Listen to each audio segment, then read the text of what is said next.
with Delfina Morganti Hernandez. Delfina is a language nerd with experience in transcreation, copywriting, video game localization, and interpreting. She also has her own podcast, founded in Transcreation. Delfina is a clever hybrid, for real. Thanks for being here with us today, Delphi. Hi, Gavi. Thank you. Thank you very much for having invited me to your podcast and for calling me a clever hybrid. Let's see if I'm up to the task. Well, definitely, I think so. I wanted to ask you, where did you get your hashtag from? Hashtag Orange Power DMH. I know DMH is your initials, but what's Orange Power? A couple of years ago, I was starting to use Instagram as a social media platform to build my own community and connect with other foreign speakers and just to explore with the use of Instagram. One random day, I don't remember when exactly, I just posted something with an orange. I already had preference for orange, the color orange, and for orange, the fruit. This sounds very superficial, but I assure you it has a deeper explanation than it might seem. I just posted that and used the hashtag Orange Power for the first time. And then I decided to keep using it. For some people, there is this thing called synesthesia, that they can feel things through senses. For example, by just seeing an image, maybe I feel that I can touch something in that picture, a mixture of senses that is not perhaps the most traditional response to that stimulus.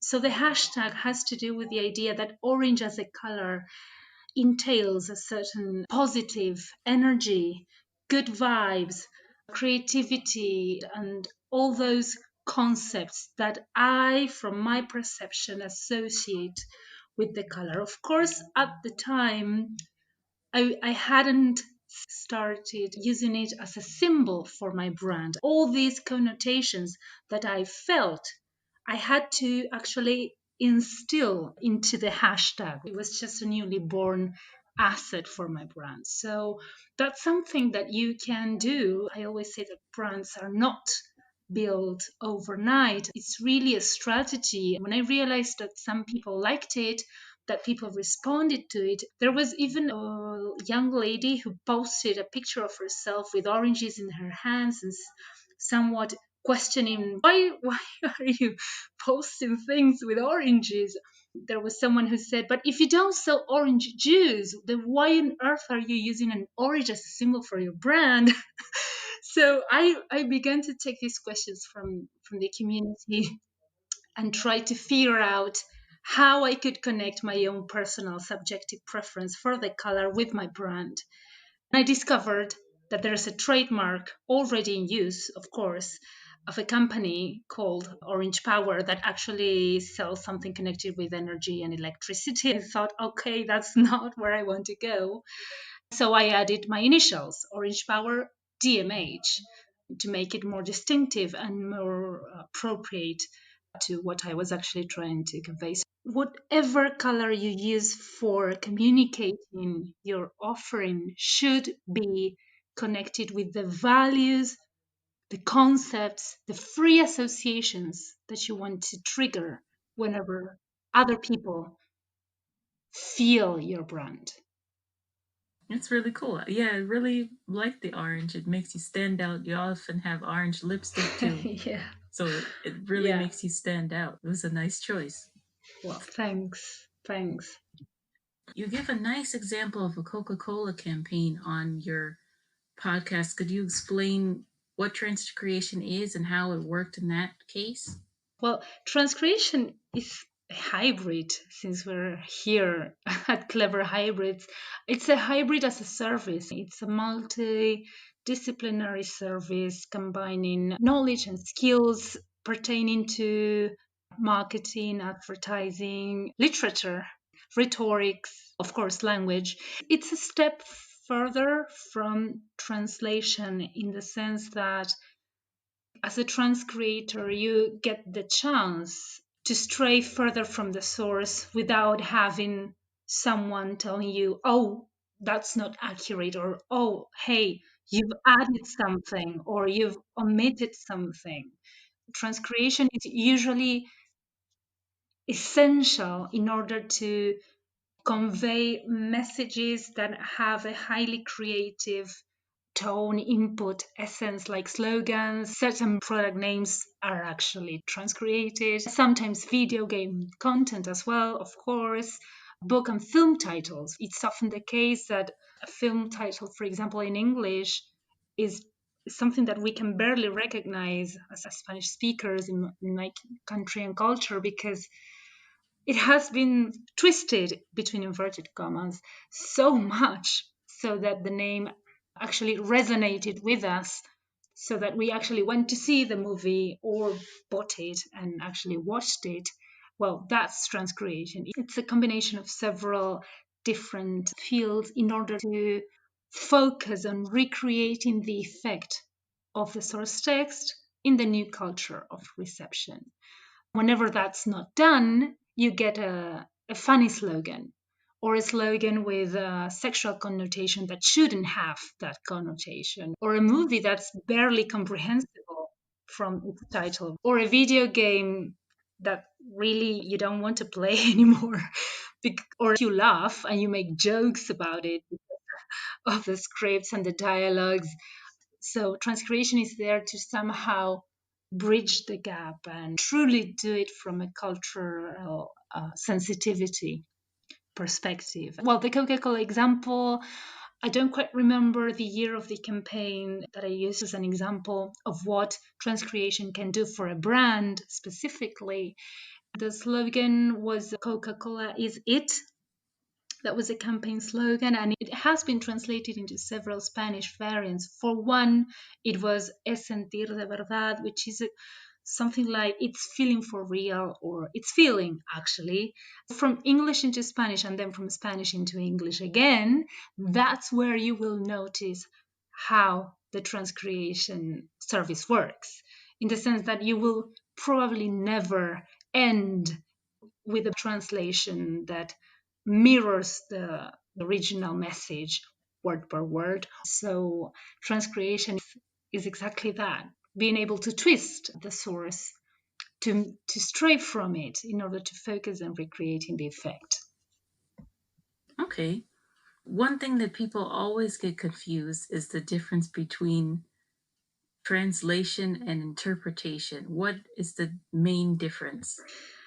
We may think that the main difference is translators work with written texts and interpreters are actually working with verbal communication. But that's not the only difference. When you're translating, you have the chance to look up words in dictionaries, talk to experts, look for the precise term, and sometimes that may take hours, minutes, days. You may get the chance to wait for someone to answer a query that you have regarding terminology, regarding the source message. I think timing is actually a key difference, in the sense that interpreters, regardless of whether they are consecutive interpreters, simultaneous interpreters, like at the Oscars, for example, or at the United Nations, you don't really have much time. You have to be very, very well trained, not just to speak fast, but to speak keeping pace with the actual speaker, but also with regard to terminology, because whatever term pops up, you should be able to render it in the most accurate way possible, whether it be at a hospital when you're trying to bridge the gap between a doctor and a patient who don't speak the same language, or again at the United Nations, or at a conference. You have much less time to really think before you move. You have to train those skills: reaction, short-term and long-term memory, being resourceful, and emotional intelligence. I think that's key, because maybe the speaker makes a joke you don't fully get and you still need to render it. You're still there. You can't just disappear, go look for some word or replay or anything. It's happening. So you have to be trained in forgiving yourself as well if you don't manage to do it perfectly. It's one of the most demanding jobs in the world for human beings. So yes, you have to be ready and you have to be present. I think mindfulness is something that every professional interpreter should train in, that will prepare them for the very stressful situation they will be finding themselves in when they actually have to do the interpreting job. Takes a lot of focus. So you are a very qualified and interesting professional, but everyone's been affected right now with the pandemic. How has it affected your business? Thanks for the compliment, Gabby. My workflow was affected for the first time for me. I know that translators generally do have these feast and famine cycles. That was never true for me. When I discovered my marketing as a discipline, an art, almost a science for some, I started using it as much as possible. I always say that you have to look for your next job while you still have a job, whatever the industry, whatever you do, especially as a freelancer. It's your job to look for a job all the time. I'm an extrovert. I do that easily. In fact, if I worked for a company in house, I would probably ask to be placed at some position where I have to talk to people and do sales. But sales from the point of view of connecting with others and being able to show them the value. With the pandemic, of course, I wasn't immune to that. And I saw a reduction in my workflow, especially mid April, May. Those were the key months where I suffered from this very big change that we're still going through worldwide. Things are more back to normal now, although I still see some peaks that I didn't used to see. For example, this week I was packed with work from almost every client I have. Last week I was more in relaxed mode. I could do a lot more content creation for my social media platforms without rushing. I think that little by little, I hope rather, that little by little, everyone, every business, learning as fast as possible from this situation can go back to normal. We'll have to see how it goes. With your business, you also have a background in marketing and advertising along with transcreation. You mentioned in one of your LinkedIn articles that you feel marketing is about a humanized experience where people can connect with your brand. Would you give an example of how a solopreneur or a company could create that type of experience? Translating your marketing strategy into communication that, in spite of the distance, somehow connects with the other person. Every move you make and every move you don't make will influence how others see you, perceive you, and remember you. Try to define a voice. Are we a brand that likes to use wordplay? What is our cause as a brand? What drives us? Why do we even exist? Don't make it about what you can gain. People are not walking pockets full of money. People are people in the middle of a pandemic with problems, with a desire to be amused whenever they use social media, with a desire to learn. If we talk about LinkedIn in particular, we are going there to learn and share. We need to create more empathy and to build trust. Perhaps you never really end up selling anything to this particular person you're connecting with right now, but that's okay. Maybe they refer you to someone else. Maybe when they need something that you offer, they remember you. They won't remember you because you tried to sell them the first time you connected with them. They will remember you because you built trust, because you were sympathetic with their own circumstances and so on. What I'm trying to say is we need to go back to that state of being where we were just socializing, not even networking, interacting, being present, trying to step in the other person's shoes. Of course, that takes a lot more time. You have to customize your messages.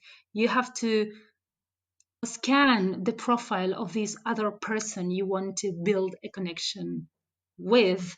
That takes a lot more time than just creating one template. Otherwise, you're just treating the other person as some kind of robot with pockets full of money, ready to spend that money on you. Yeah, you definitely have to treat them with respect. Like you said, it's a very difficult time for most people right now. If you want to build a long term relationship, it's going to take time. Exactly. Most people, when they don't know much about marketing, they think, okay, so if I learn the basics, I will get clients tomorrow or next week. It doesn't work like that. Especially as a solopreneur, I can tell you from experience, it doesn't really work like that. When you have to do the marketing efforts, the job, remember when to take your own breaks, it can get really stressful.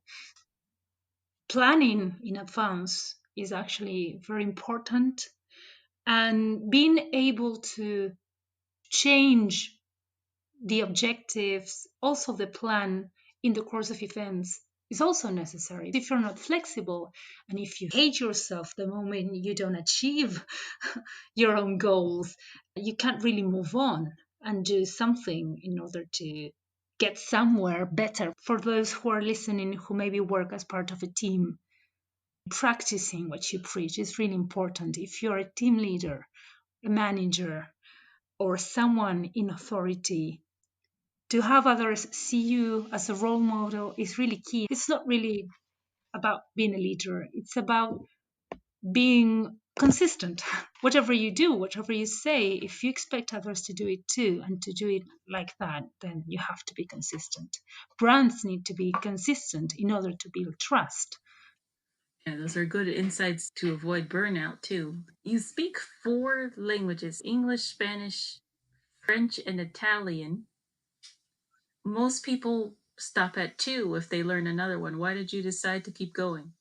I started with English when I was 4. I was sent to the bilingual school. I really loved it, but I was 4 years old. It's not something that I decided to learn. I have to attribute that to my mom.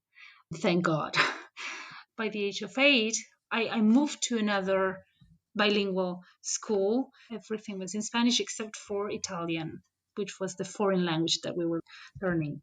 Then, what I did pursue as a study of a foreign language is French. I was about maybe 23 years old or so. For me, French is the language where I can be responsible, where I can make mistakes. It's all right. I won't have to translate necessarily.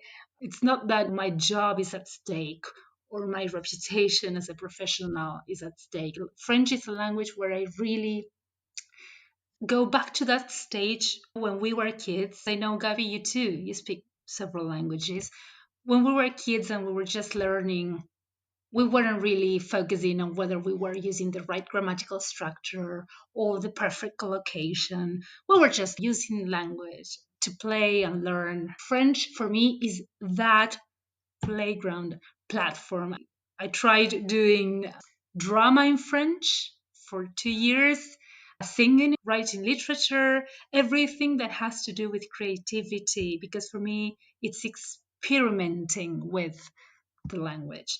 I'm usually not my classmates' favorites in that sense because I always want to raise my hand and participate. I'm like a kid. I'm really like a very unbearable, badly behaved child when I'm learning a foreign language. That for me is like, okay, I can do whatever here and just play with the language and be someone else. That's one of the most wonderful things we get to do with languages. We can be someone else. Our voice changes, our articulation changes. It has to if we want to make ourselves understandable. Everything can be slightly different, and you get to imagine yourself in a different world, culture. Is it true for you? Or am I crazy? What? No, you're not crazy. I feel that way too. If you're not having fun with it, then what's the point? You have to find some way to make it fun for yourself. Yeah. Like you do it with drama. For me, I try to see if I can explain a learning point in another language. Right now, I do volunteer work in the Eritrean community. It's a small country in East Africa, but most of the other learners in our group where we're helping native speakers are native German speakers. So I try to explain how to speak the Eritrean main language Tigrinya to them in German. So that's fun for me. People think I'm crazy, but it's fun for me. How do you feel that being a polyglot, someone who speaks so many languages, has been an advantage for you? I can access content that my friends can't unless they read through or watch through translations and subtitles, films, books, websites. Whenever I heard a tourist speaking English, I tried talking to them. That led to a cultural exchange without really moving from where I live. I got to meet people from abroad and learn not just different words, but sometimes even make friends that whenever they come back and visit the country, they come to where I live because we've become friends despite the distance. An advantage is you may have the chance to enjoy more things that are only carried out in one specific foreign language. Languages are all different ways of seeing and interpreting the world and coding and decoding the world. You get a great advantage in terms of perspective. I'm not saying I'm better or better informed. I'm saying I know perhaps more ways of seeing and interpreting the world by default, because that comes with learning a new language, than maybe someone who has been born and raised everything, for example, in Spanish, and that's it. Maybe they weren't curious about foreign languages. For me, I need something else. I have a curiosity for languages in general. That's a key advantage. Being able to learn the nuances is quite interesting to appreciate when you're learning different languages. That's true. What encouragement or advice would you give to someone who maybe has started and they're struggling to learn another Hmm. language? I'd say go a little bit crazy. Talk to yourself out loud.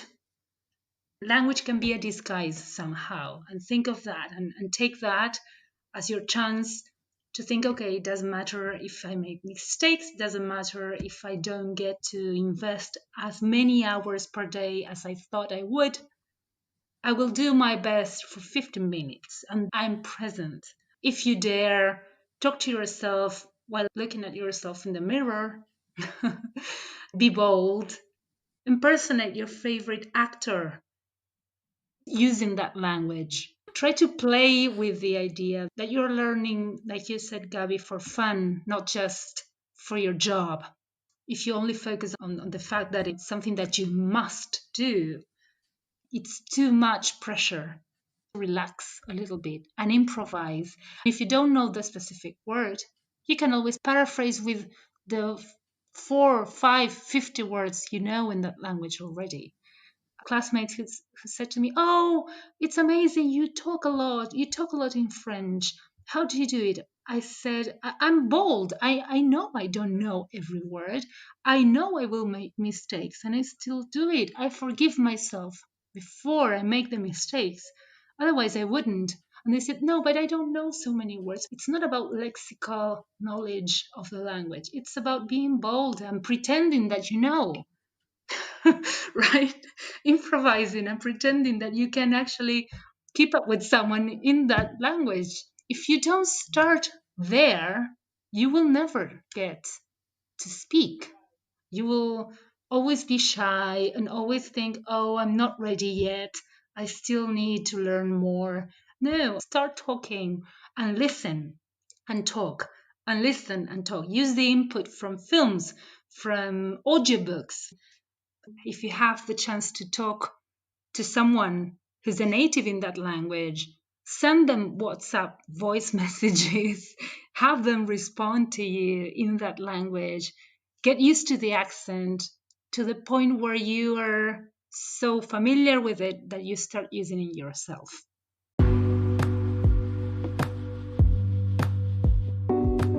Yeah, I think we have more in common than I thought. I look forward to talking to you again. Yeah, well, thanks. I don't know if I've answered your question. I think maybe I talked too much, but well. No problem. Those are very good points that you made. But Delfina, if someone wants to contact you about your services or just get more insights from you, where can they get in touch with you on social media and your website? LinkedIn would be a good place to start with my full name, Delfina Morganti Hernandez. Whenever you, Gabi, post this episode, I think you will probably have to write it so people will know how to spell it. But yeah, LinkedIn would be great. I really like using LinkedIn. Okay, and what's the address of your webpage? A combination of English and Spanish. I was trying to avoid using it, but since you've asked, it's en.traduccionescreativas.com. Don't worry, I'll just put a link in the transcript. Okay, thank you. That's a relief.